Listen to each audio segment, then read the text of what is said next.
안녕하세요. 끝까지 보면 도움이 되는 마줌마TV입니다. 국가에서 시행 중인 여러 지원 제도가 있습니다. 정부 사업마다 편성되는 예산이 다릅니다. 작년 대비 예산이 늘어난 사업도 있고 삭감된 사업도 있습니다.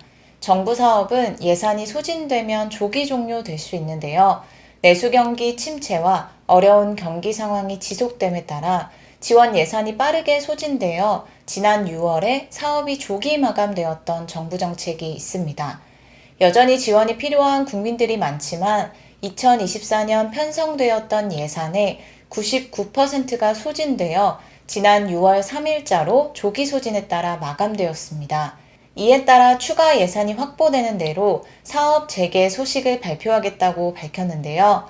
추가 300억 원 사업비를 확보하여 8월 1일부터 다시 시행한다는 소식이 발표되었습니다. 정부 지원 소식을 기다리셨던 분들이 많으실 텐데요.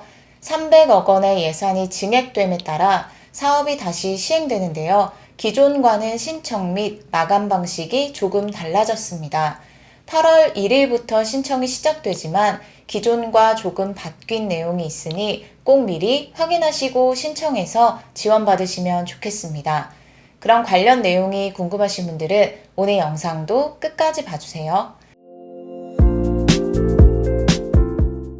고물가, 고금리가 지속되고 있는 가운데 경제적으로 어려운 상황을 겪고 계신 분들이 여전히 많습니다. 정부에서 시행 중인 여러 지원 정책이 있지만 모든 사람이 받을 수 있는 것은 아니고 정책마다 충족해야 하는 자격 요건이 있습니다. 소득, 나이, 재산 등 요구하는 요건들을 충족해야만 지원을 받을 수 있는데요.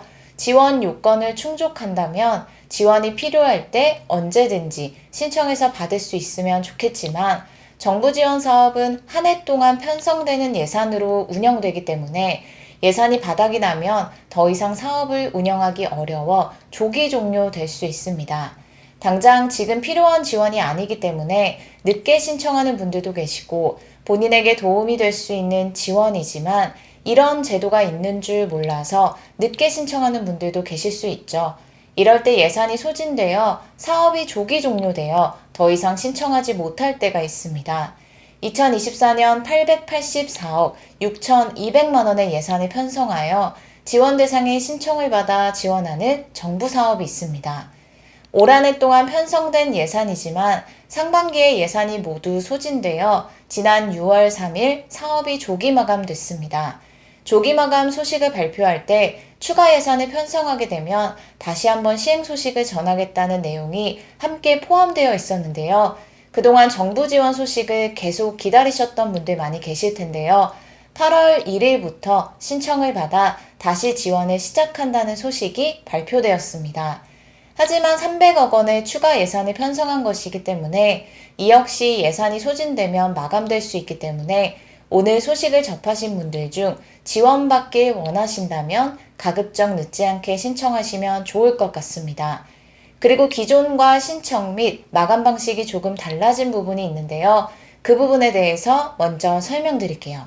총 300억 원 사업 예산을 3개월간 배분하여 집행합니다. 신청을 시작하는 8월부터 10월까지 매월 100억 원씩 배분하여 시행합니다. 8월 100억 원, 9월 100억 원, 10월 100억 원 각각 예산 규모를 제한하여 집행됩니다. 따라서 매월마다 100억 원 규모 예산이 마감되면 더 이상 신청을 받지 않고 자동으로 접수가 마감됩니다.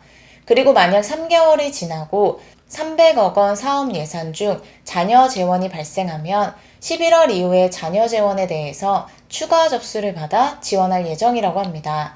많은 분들이 추가 예산 편성 후 사업 시행을 기다리셨을 정부 지원 제도는 생활 안정을 위한 민생 안정 대책인 근로자 생활 안정자금 융자 사업입니다. 살다 보면 급하게 목돈이 필요한 상황이 생길 때가 있습니다. 목돈을 빌려야 할 때 가능한 한 부담을 낮출 수 있는 것이 가장 좋은데요. 금리에 대한 부담을 낮출 수 있는 생활 안정자금 융자 사업에 대해서 미리 잘 알고 계시면 좋을 것 같습니다. 융자 조건은 연 1.5%와 공단 신용보증료 연 0.9%이며 1년 거치 3년 또는 4년 매월 균등분할 상환 중에서 선택하실 수 있습니다. 1인당 받을 수 있는 최대 금액은 2천만 원으로 융자 종목별로 받을 수 있는 한도가 제한되어 있습니다. 그럼 생활안정자금 융자 사업의 지원 대상에 대해서 먼저 알아보겠습니다. 저소득 근로자, 특수형태 근로 종사자, 산재보험에 가입한 1인 자영업자분들이 해당됩니다. 융자 신청일 현재 소속 사업장에 3개월 이상 근속 중이고 월평균 소득 315만 원 이하 근로자, 특수형태 근로 종사자이어야 합니다. 융자 신청 직전 달 말일 기준으로 근로자를 사용하지 않고 또한 사업소득 중 비과세 소득 및 필요 경비를 제한 월평균 소득이 315만 원 이하 중소기업 사업주 산재보험에 3개월 이상 가입한 1인 자영업자입니다.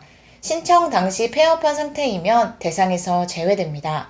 비정규직 근로자의 경우는 소득에 제한이 없으나 소속 사업장에 3개월 이상 재직 중이어야 합니다.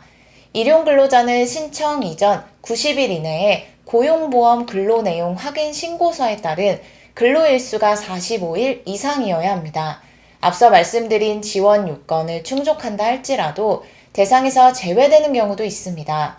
한국신용정보원 연체정보에 연체, 회생, 파산, 신용회복 등에 등록된 자, 외국인, 재외동포 등의 경우는 신청 제한이 있을 수 있습니다. 융자받을 수 있는 항목은 의료비, 장례비, 소액생계비, 부모 요양비, 자녀학자금, 자녀 양육비, 혼례비입니다. 각 융자 항목별 받을 수 있는 한도가 있는데요.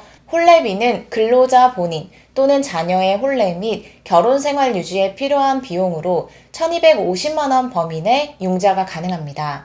자녀 학자금은 고등학교 재학 자녀의 수업료 등 교육에 드는 비용으로 자녀 1인당 연 500만 원으로 1,000만 원 한도로 가능합니다. 의료비는 근로자 본인 또는 가족 치료비, 요양시설 이용에 드는 비용으로 50만 원 이상 신청 가능하고 1,000만 원 범위 내에서 융자 신청하실 수 있습니다. 부모 요양비는 근로자가 부양하는 본인 및 배우자의 부모 또는 조부모가 노인성 질환으로 진단되어 요양에 드는 비용이거나 근로자의 피부양자인 본인 및 배우자의 부모 또는 조부모가 노인성 질환으로 진단되어 향후 요양에 드는 비용으로 부모 또는 조부모 1인당 연 500만 원으로 1,000만 원 범위 내 신청 가능합니다. 장례비는 1,000만 원, 소액생계비는 200만 원, 자녀 양육비는 1,000만 원 한도 내에서 자녀 한 명당 연 500만 원 신청하실 수 있습니다. 신청은 방문 또는 인터넷으로 가능합니다. 사업장 관할 각 지역본부 및 지사에 방문해서 신청하시거나 인터넷 근로복지넷에서 신청하실 수 있습니다. 오늘은 8월 1일부터 신청을 시작하는 정부 사업에 대해서 전해드렸습니다. 사업 예산이 소진되면 또다시 조기 마감될 수 있으니 필요하신 분들은 늦지 않게 신청해 보시면 좋겠습니다. 오늘도 끝까지 봐주셔서 정말 감사합니다. 구독과 좋아요, 알림 설정 꼭 부탁드립니다. 감사합니다.